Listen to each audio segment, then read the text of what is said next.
Hi, Today All Day. We've got a great show for you on this Wednesday morning, including an all-day exclusive chat you can only see here.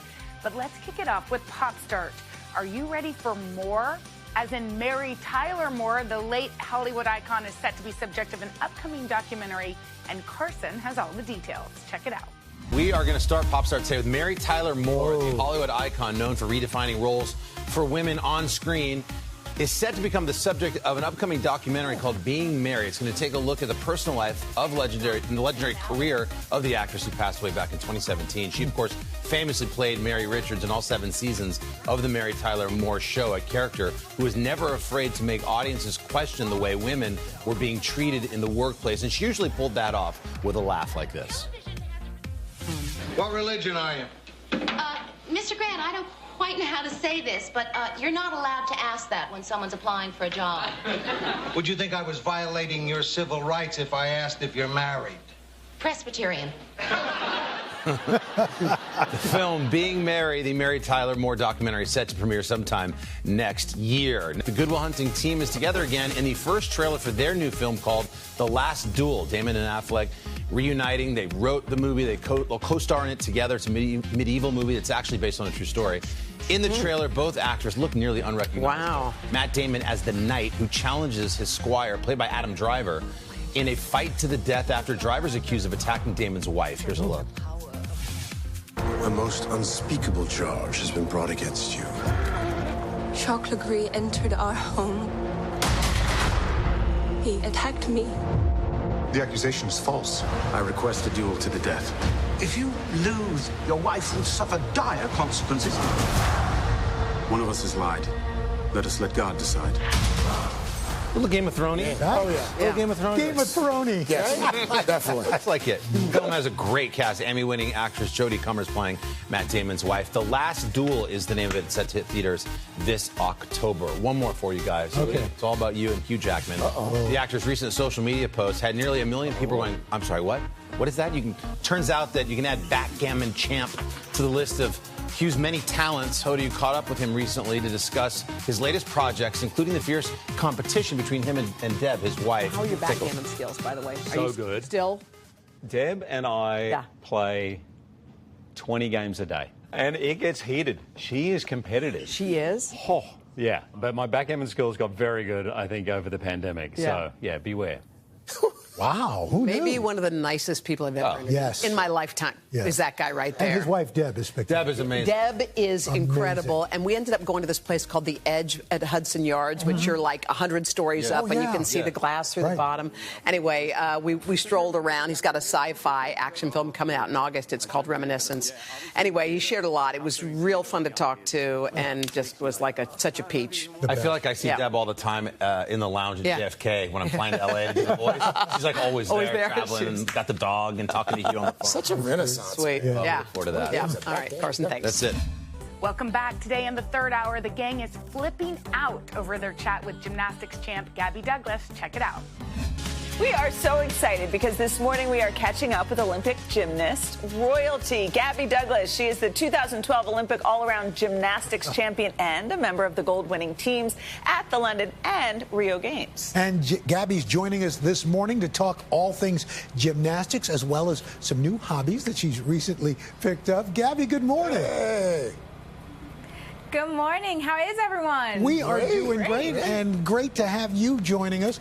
And, of course, we are all obviously rooting for the USA Gymnastics women's team. So when you heard about that positive COVID test, what did you think about this and how it would challenge the team's focus?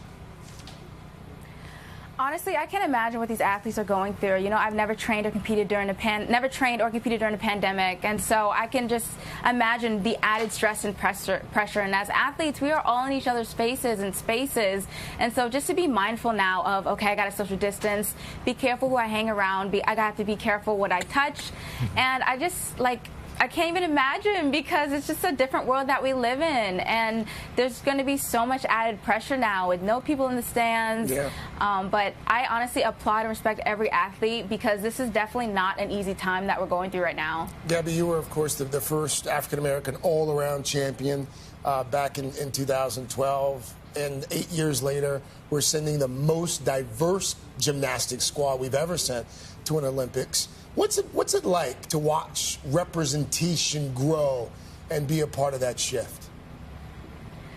I honestly have been so very just grateful to have been a part of that shift, and not even just a shift in athleticism, but also a shift in anything else in all other crafts and fields. And I'm so grateful that people are recognizing their ability and creativity and their talent and say, hey, and stepping up and say, hey, no matter race, nationality, like, it's in my blood to do this. I'm going to go out and shine and shine because this talent was given to me to go out and shine and inspire generations. So it is so beautiful to see that growth.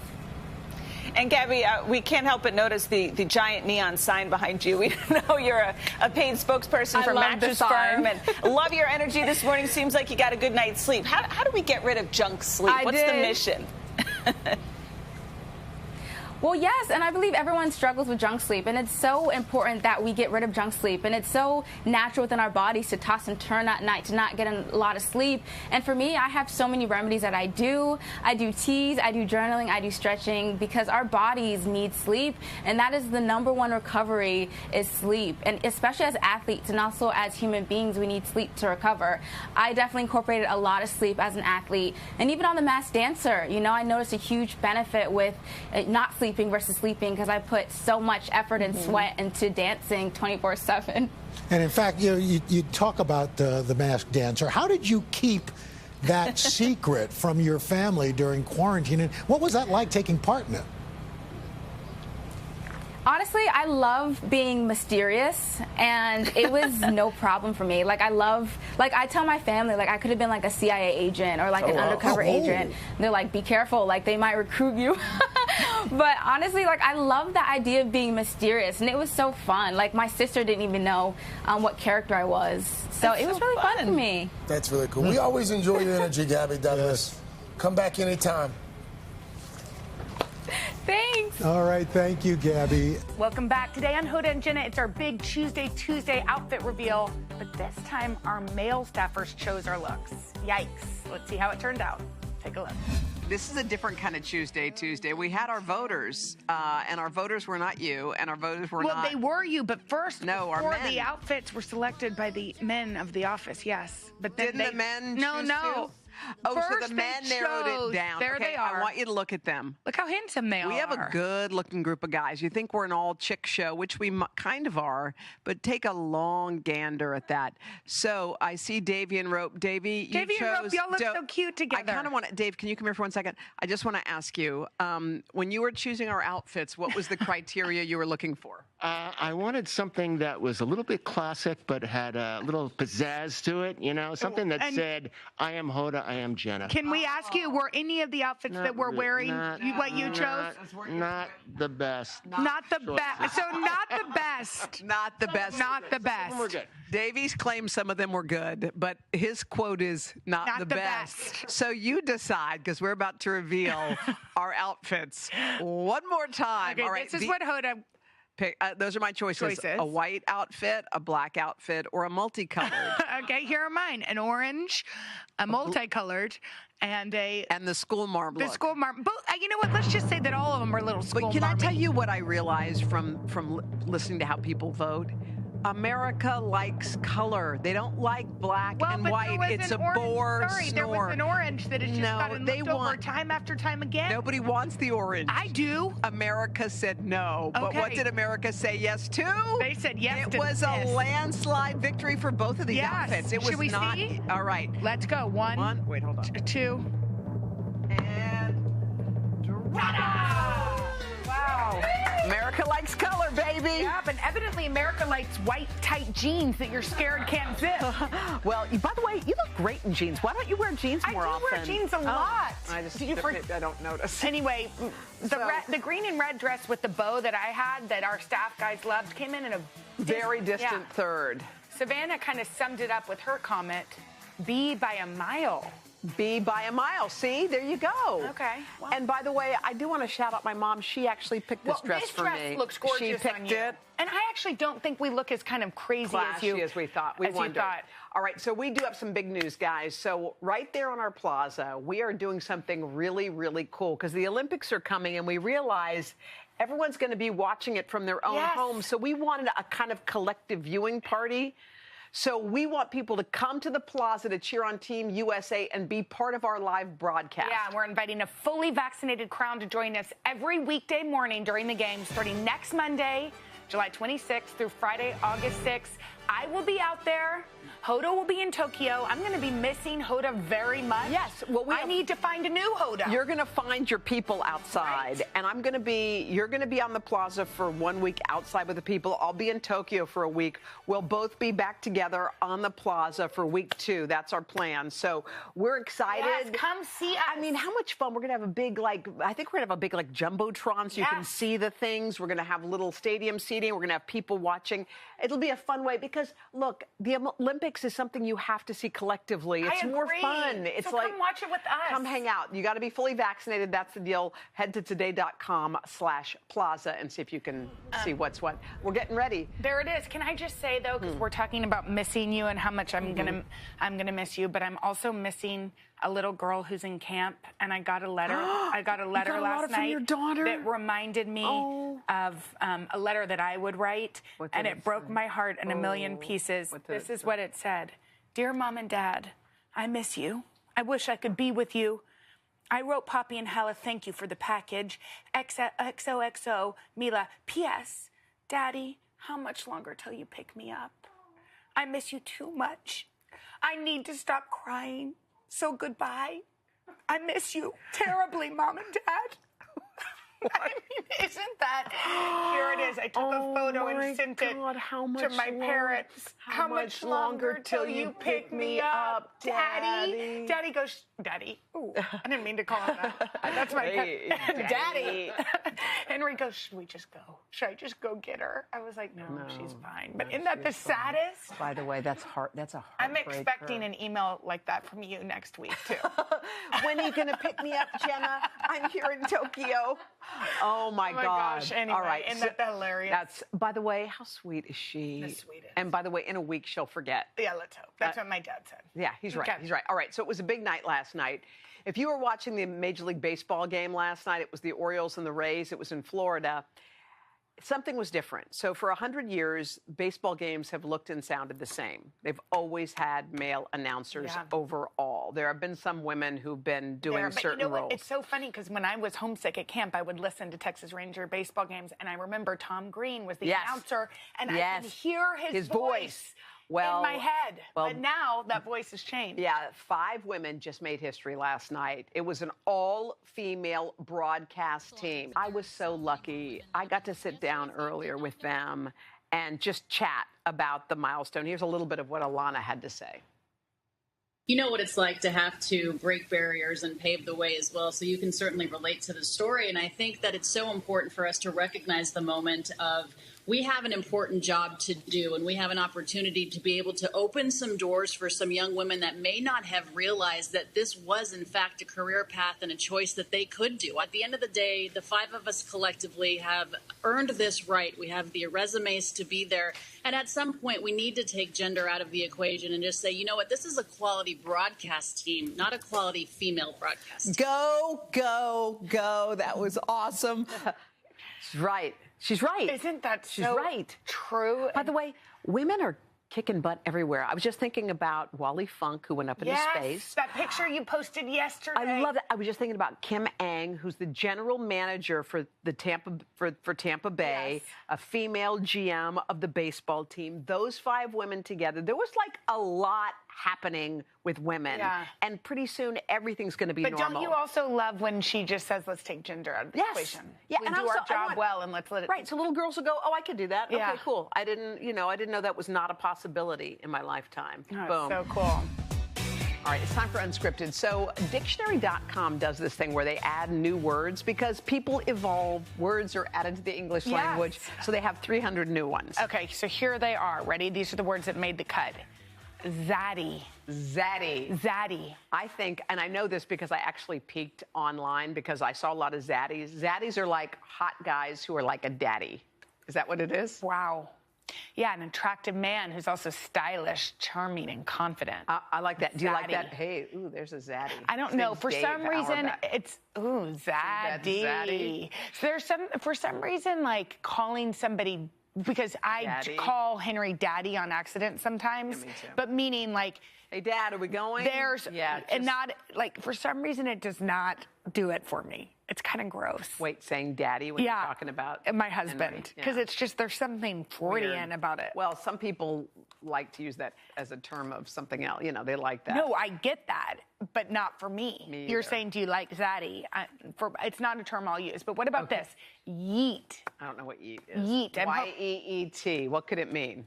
Do you know? Yee. I think it's something like yay. Happy? Okay, let's see. I have no idea. Oh, an exclamation of excitement, approval, surprise, or all-around energy. Often is issued when doing a dance move or throwing something. Yeet. Yeet. What throwing something? I don't know. Yeet. Good one. That felt good. Get yeet out. You got it out? Get okay. it out. Here's one. Oof. O-O-F. Oof. Oh. So this is an exclamation used to sympathize with someone else's pain or dismay. Oof. Oof.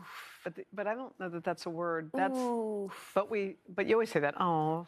But you just added an F to it. I say, I always say, oh. But what if you were feeling bad because I told you something sad? What would you say?